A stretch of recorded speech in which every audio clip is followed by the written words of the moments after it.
हेमंत विश्व शर्मा पीछे इसलिए नहीं पड़ा हुआ है कि उसको पवन खेड़ा से क्या, वो इसलिए पड़ा हुआ है कि जो पवन खेड़ा ने जो आग लगाई है, जो चिंगारी भड़काई है, जिससे आग लग रही है, वो हेमंत विश्वकर्मा को बुरी तरह से आहत कर रही है।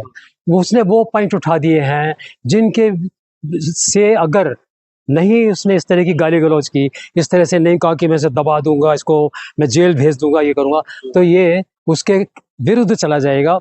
इसलिए नहीं कि उसके ऊपर आरोप लगे, आरोप तो पता नहीं किस किस के ऊपर क्या क्या लगते रहते हैं, लेकिन इससे कोई वो नहीं हो जाता कि उसका कोई अहित हो जाए। आरोप अगर किसी आप गलत आदमी के ऊपर आरोप लगाते हैं तो वो अहित नहीं होता है।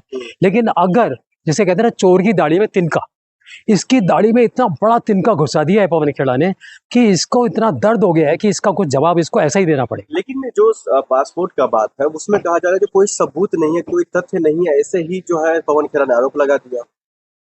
ये कौन कह रहा है कि तथ्य नहीं है? तो हेमंत विश्व शर्मा जी खुद कह रहे हैं।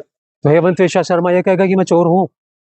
क्या आप चाहते हैं कि वो ये बोले? सर करोड़ों जनता का वो प्रतिनिधित्व कर रहे हैं, असम की जनता का, और आप कह रहे हैं वो आपने तो ये बड़ा मजाक वाली बात कर दी कि जो जनता के प्रतिनिधि होते हैं वो अपराधी नहीं होते, वो चोरी नहीं करते, वो झूठ नहीं बोलते, वो गलत बात नहीं करते।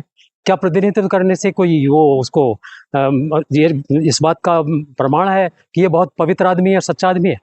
अगर कोई प्रतिनिधित्व जीत लेता है जनता का किसी तरह से तो वो सच्चा आदमी माना जाएगा। लेकिन हेमंत विश्व शर्मा की पत्नी लगातार निष्पक्ष की बात तो वो कर रही है ना, कह रही है जांच, जो जांच करवाना है करवा लो। हाँ तो करवाओ ना, हेमंत उसको पवन खेड़ा की क्यों उसको पीछे लगे हो तुम? जांच करवा लो अपनी, निकलवा के दे दो कि जी हमारे पास तो 2 पासपोर्ट नहीं है। कि काम वो करो ना जो करना चाहिए, निकलवा के लाओ कि 2 पासपोर्ट नहीं है हमारे पास। वैसे तुम सरकारी में बैठे हो, पिट्ठू हो बड़ी सरकार के, करवा भी सकते हो। फिर भी मैं कह रहा हूँ कि काम यही करो, तब आप पवन खेड़ा के मुंह पर दिखाने के लिए कह सकते हो कि देखा जिस सरकार का तुम कह रहे थे हमारे पास पासपोर्ट है, उसने बोला है कि हमारा कोई पासपोर्ट नहीं है। तब पवन खेड़ा की ड्यूटी बन जाती है कि वो उस सरकार से पूछ कर आए कि सच में बोलो पासपोर्ट है कि नहीं है।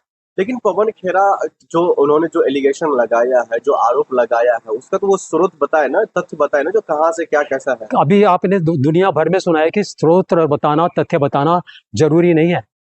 ये कानून में लिखा है कि अगर कोई बात है तो ये जांच करना पुलिस का काम, पहले पुलिस जांच करे ना। गिरफ्तार करने पहुंच गए 100 पुलिस वाले, एक पुलिस वाले की इतनी हिम्मत नहीं है कि वो उसके जांच करने पहुंच जाए वहां।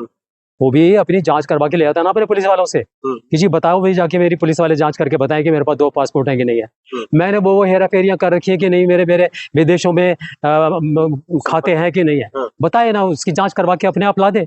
लेकिन सर आपको ऐसा लग रहा है, ये क्या मतलब है? चोर हमेशा डांटने लग जाता है ना? उल्टा चोर कोतवाल को डांटे वाली बात है ये। एक तो तुम्हारे पास में इतने सबूत, वो बोल रहा है कि तुम्हारे हैं, अगर नहीं है तो तुम्हारे तो तुमने तो खातों में हेरा फेरी की है, तुमने चुनाव आयोग में हेरा फेरी की है, वो तो उसको बोल रहा है। उसको बताओ कि हमने हेरा फेरी नहीं की, चुनाव आयोग में तुमने गलत हलफनामे नहीं दिए, बताइए। लेकिन वो लगातार कह रहे हैं जो अगर गलत रहता तो मैं छुपता, पवन खेड़ा क्यों छुप रहा है? ऐसा होता है कि गलत आदमी छुप जाता है? अगर ये हेमंत विश्व शर्मा जब गलत आदमी नहीं था तो कूद कर बीजेपी की गोदी में क्यों बैठ गया था?